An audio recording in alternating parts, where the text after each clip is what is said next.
Timnas U23 dan Vietnam bertemu pada partai final Piala AFF U23 ini ketiga kalinya. Tim Garuda Muda kembali berhasil menembus partai final dalam kejuaraan kelompok usia U23 di Asia Tenggara.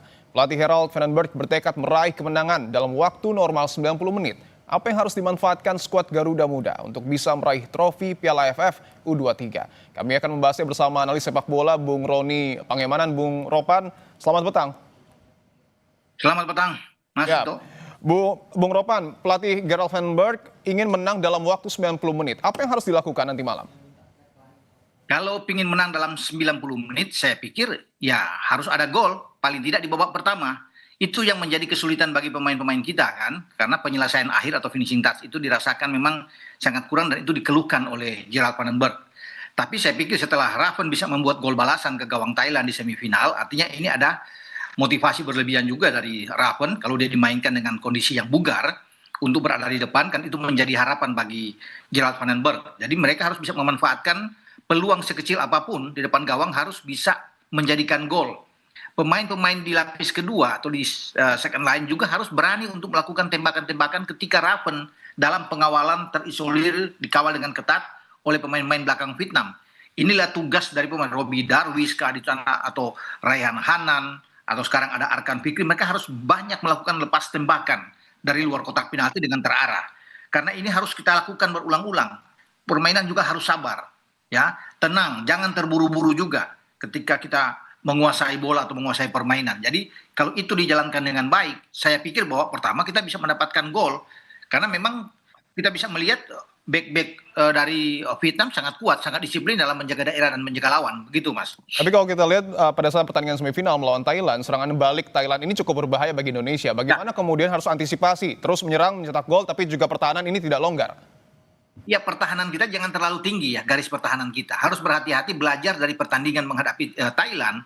Itu ada 3 serangan balik ya di babak kedua, dan serangan balik ketiga menghasilkan gol ketika ada terjadi 2 pemain Thailand lawan 3 pemain belakang kita. Jadi makanya ini harus menjadi catatan penting bagi Gerard Vandenberg untuk bisa melihat bagaimana komposisi pemain di belakang, ya harus lebih tenang lah. Jangan terlalu emosi untuk bermain lebih ke depan, mengontrol permainan, karena serangan balik dari Vietnam mereka akan mengikuti apa yang dilakukan oleh pemain-pemain Thailand dalam final kali ini. Jadi Kadek harus lebih menahan diri, ya Kakang Rudianto juga harus bisa mengontrol, terutama 2 pemain depan dari Vietnam, ya Quan Phat sama Din Bach ya. Ini berbahaya 2 pemain ini. Oke, kita tahu bahwa banyak gol yang didulang oleh Jens Riven. Sementara kan ya striker ataupun winger lain ini nampaknya cukup kesulitan untuk mencetak gol. Artinya Jens Riven ini akan dikawal ketat oleh back Vietnam. Pasti, kalau bicara pengawalan ketat ya, Kim Sang-sik sebagai pelatih, mereka tahu bahwa nyawa dari permainan Indonesia untuk di garis depan, untuk mematikan itu adalah Jens Raven. Makanya dia akan menjadi pengawalan khusus bagi pemain belakang Vietnam. Ya, Lien Minh akan menjaga dia, dan ini kesempatan bagi flank. Kalau bermain dengan 4-3-3, berarti pemain-pemain sayap itu harus lebih kreatif, lebih cepat untuk bisa bermain dan crossing-crossing bola yang diperlukan untuk biar Jens mencetak gol.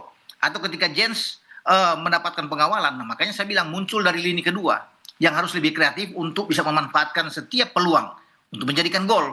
Ini yang harus dilakukan menghadapi Vietnam, karena Vietnam pasti tahu mereka akan menunggu serangan kita. Ya, kalau mereka bermain terbuka, mereka juga akan berbahaya. Kim Sang-sik tahu apa yang harus dilakukan. Mereka akan mengikuti, meniru cara yang dimainkan oleh Thailand yang hampir berhasil sebelum ada Raven bisa membuat gol di menit 84, gol balasan. Jadi dia lihat memang kelemahan Indonesia di mana, makanya mereka akan coba menunggu, kemudian mengkantar itu dengan cepat, memancing pemain-pemain belakang Kadek dan Kakang untuk naik, kemudian mereka melakukan serangan balik yang sporadis. Itu harus diantisipasi dengan baik oleh pemain-pemain kita. Artinya untuk target kemenangan dalam 90 menit ini cukup realistis, Bung Ropan. Oh iya, cukup kalau bisa melihat keyakinan dari Vandenberg bahwa mereka harus bisa memainkan pertandingan ini dan harus menyelesaikan itu di 90 menit, akan habis-habisan pemain-pemain kita. Tapi kan ini begini, kita memang jangan terlalu overconfidence, percaya diri boleh, fokus itu yang paling penting. Namun, kalau sampai Vietnam bisa mencetak gol lebih dulu, kan akan berbahaya buat kita. Ya, bisa mengganggu konsentrasi pemain-pemain kita. Makanya juga mental di sini harus betul-betul kuat di samping fisik. Dan itu sudah teruji. Ketika melawan Thailand kita ketinggalan dulu dan bisa mengejar untuk bisa menyamakan kedudukan dan menang melawan adu penalti. Makanya jangan sampai Vietnam itu bisa mencetak gol lebih awal. Kalau perlu harus kita yang lebih dulu untuk meningkatkan motivasi pemain-pemain Indonesia. Kita harus bisa menggetarkan gawang Vietnam lebih awal agar pemain-pemain kita itu lebih enak bermain, lebih nyaman bermain. Oke, fokus untuk mencetak gol terlebih dahulu. Skor Anda kira-kira tebakannya berapa? Tidak usah muluk-muluk, realistis saja, 1-0 cukup. Atau paling tidak 2-1, tipis-tipis saja, Mas. Tipis-tipis yang penting menang dan mengangkat Piala AFF U23 Betul dan menjadi juara nanti malam. Siap. Terima kasih banyak Bung Ropan, analis sepak bola. Kita berharap bahwa nanti malam timnas Indonesia U23 menang ya, Bung Ropan. Amin, amin. Baik, siap. Terima kasih atas waktunya.